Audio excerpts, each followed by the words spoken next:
Hello, അനന്യാസ് ഫാമിലിയിലേക്ക് എല്ലാവർക്കും സ്വാഗതം. അപ്പോൾ ഞാൻ അന്ന് കള്ളപ്പം ചുട്ടപ്പോൾ ഒരു ബീഫും സ്റ്റൂ ഉണ്ടാക്കിയൊരു ഇത് പറഞ്ഞിട്ടുണ്ടായിരുന്നു കേട്ടോ. കള്ളപ്പത്തിന് ഞാൻ ബീഫ് സ്റ്റൂ ആയിരുന്നു ഉണ്ടാക്കിയതെന്ന്. അപ്പോൾ അതിലേക്ക് വേണ്ട സാധനങ്ങളാണ് പറയുന്നത്. അപ്പോൾ ഇതിൽ പച്ചമുളക്, വെളുത്തുള്ളി, ചെറിയ ഉള്ളി, ഇഞ്ചിയും കൂടെ ചേർത്ത് മിക്സിയിൽ അരച്ച് വെച്ചത് കേട്ടോ. പിന്നെ തേങ്ങയിൽ ഞാൻ കാഷ്യൂനട്ട് 5-6 കാഷ്യൂനട്ടും ചേർത്ത് അരച്ച് വെച്ചിട്ടുണ്ട്. പിന്നെ പട്ട, ഗ്രാമ്പു, ഏലക്ക. പിന്നെ അടുത്തതെന്ന് വെച്ചാൽ കിഴങ്ങ്, ക്യാരറ്റ്, അത് ഒരു കിഴങ്ങും ഒരു ക്യാരറ്റും കേട്ടോ. പിന്നെ ബീഫ് ഞാൻ കുരുമുളകും ഉപ്പും ചേർത്ത് നന്നായി വേവിച്ച് വെച്ചത് കേട്ടോ. പിന്നെ ഒരു സവോളയും ചേർത്തിട്ടുണ്ടേ.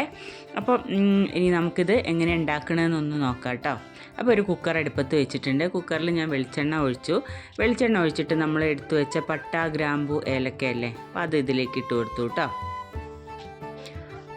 അപ്പോൾ പട്ടയും ഗ്രാമ്പും ഏലക്കായും ഒന്നൊന്ന് പൊട്ടിയതിന് ശേഷം നമ്മൾ അരിഞ്ഞു വെച്ച സവോള ഉണ്ടല്ലോ, അതൊന്ന് ചേർത്ത് കൊടുത്ത് ഒന്ന് വഴറ്റിയെടുക്കണം കേട്ടോ.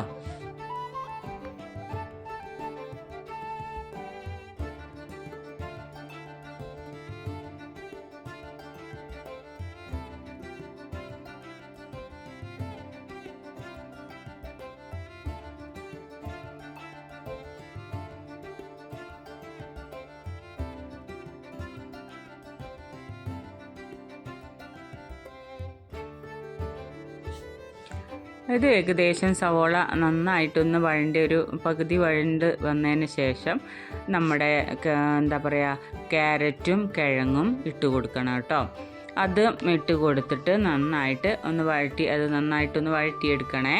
അപ്പം എല്ലാം ഒന്ന് നന്നായിട്ടൊന്ന് വഴണ്ട് വന്നതിന് ശേഷമാണ് പിന്നെ നമ്മൾ ഇത് ചേർക്കണേ, എന്താ പറയുക, ബീഫ് ചേർക്കേണ്ടത് കേട്ടോ.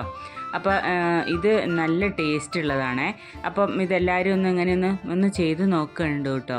നല്ല കോമ്പിനേഷനാണ് അപ്പത്തിൻ്റെ കൂടെ. അപ്പോൾ കിഴങ്ങും ക്യാരറ്റും കൂടെ ഞാൻ നന്നായിട്ട് ഇളക്കി കൊടുക്കുക കേട്ടോ ചെയ്തത്. അപ്പോൾ ഒന്ന് ജസ്റ്റ് നന്നായിട്ടൊന്ന് മിക്സായി നന്നായി ഇളക്കി കൊടുത്തതിന് ശേഷം നമ്മൾ വേവിച്ച് വെച്ച ബീഫുണ്ടല്ലോ, അത് ചേർക്കണം കേട്ടോ.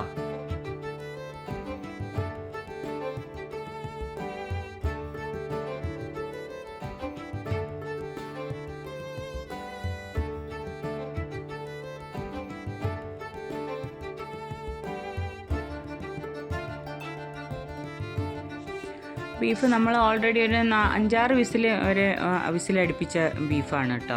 അപ്പോൾ പിന്നെ അധികമൊന്നും കൂടുതലൊന്നും വേവാനുണ്ടാവില്ല.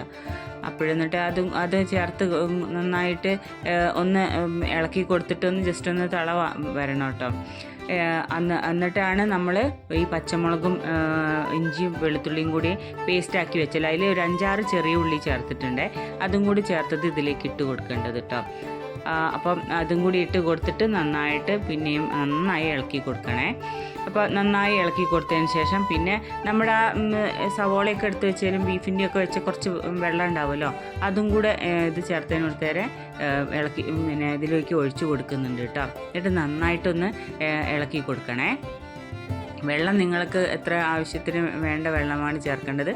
കുറച്ചും കൂടെ കറി നല്ല തിക്കായി വേണമെന്നുണ്ടെങ്കിൽ പിന്നെ കൂടുതൽ വെള്ളം ചേർക്കാത്തത് കേട്ടോ നല്ലത്. അതല്ല കുറച്ചുകൂടെ ഗ്രേവി ആവശ്യമുണ്ടെന്നുണ്ടെങ്കിൽ കുറച്ചും കൂടെ വെള്ളം ഒഴിച്ച് കൊടുക്കേ. ഞാൻ കുറച്ച് തിക്കായിട്ടാണ് കറി ഉണ്ടാക്കിയത്, അപ്പോൾ അതുകൊണ്ട് അതിന് വേണ്ട വെള്ളം മാത്രമേ ഞാൻ ചേർത്തിട്ടുള്ളൂ കേട്ടോ.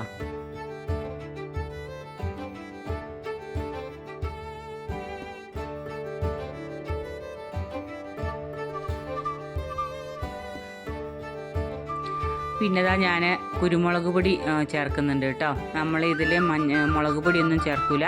അപ്പോൾ ഞാൻ കുരുമുളക് പൊടിയാണ് എരിവിന് വേണ്ടിയിട്ട് ചേർക്കുക കേട്ടോ. പിന്നെ നമ്മൾ പച്ചമുളകും കുരുമുളകാണ് ഇതിൽ മെയിനായിട്ടുള്ളത് കേട്ടോ.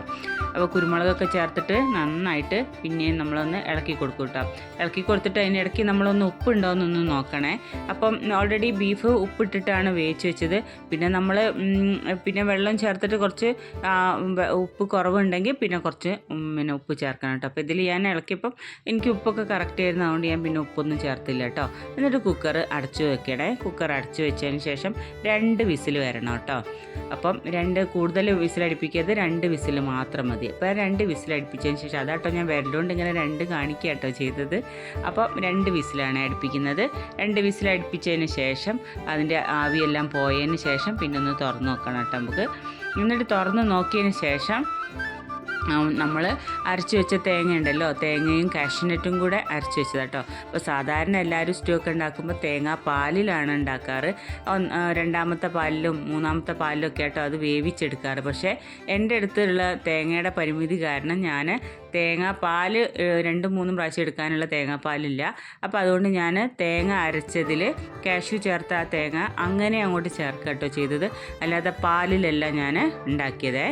അപ്പം അതൊന്ന് എല്ലാം കുക്കറിൻ്റെ മൂടി തുറന്നതിന് ശേഷം ഈ കിഴങ്ങൊക്കെ ഒന്ന് ഉടച്ചു കൊടുക്കുക കേട്ടോ. അപ്പോൾ ഒരു നല്ല തിക്കായിട്ട് കിട്ടുമല്ലോ. അപ്പോൾ ഞാനൊക്കെ ചിലതൊക്കെ എടുത്തൊക്കെ ഞാനിങ്ങനെ കയ്യിലുകൊണ്ട് തന്നെ ഒന്നിങ്ങനെ ഉടച്ചു കൊടുത്തിട്ടുണ്ട് കേട്ടോ. അങ്ങനെ ഇതാ നമ്മളെ തേങ്ങ അരച്ച് വെച്ചത് പിന്നെ നമ്മളത് ഇതിലേക്ക് ചേർത്ത് കൊടുക്കുക കേട്ടോ ചെയ്യുക.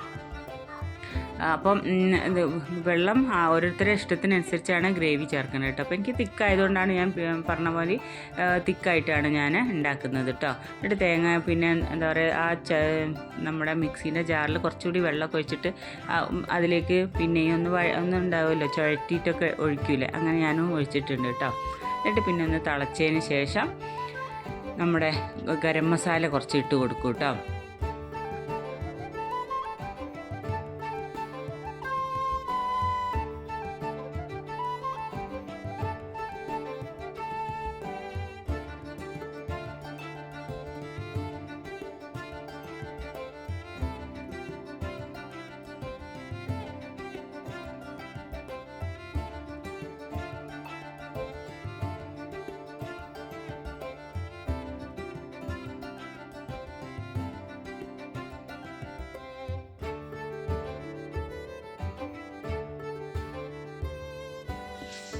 ഉപ്പ് ഞാൻ നോക്കിയപ്പോൾ ഉപ്പ് കുറച്ചൊരു കുറവായപ്പം പിന്നെ ഞാൻ ഒരിച്ചിരിയും കൂടെ ഉപ്പ് ചേർത്ത് കൊടുത്തിട്ടുണ്ട് കേട്ടോ.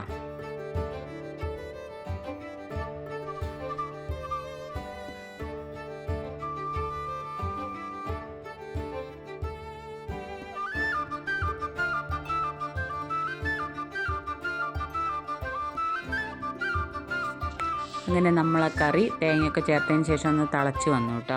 അപ്പോൾ ഗരം മസാല ഇടുന്ന വീഡിയോ നോക്കിയിട്ട് കാണാനില്ല കേട്ടോ. അപ്പോൾ ഗരം മസാല ഞാൻ അതിലിട്ട് കൊടുത്തിട്ടുണ്ട്.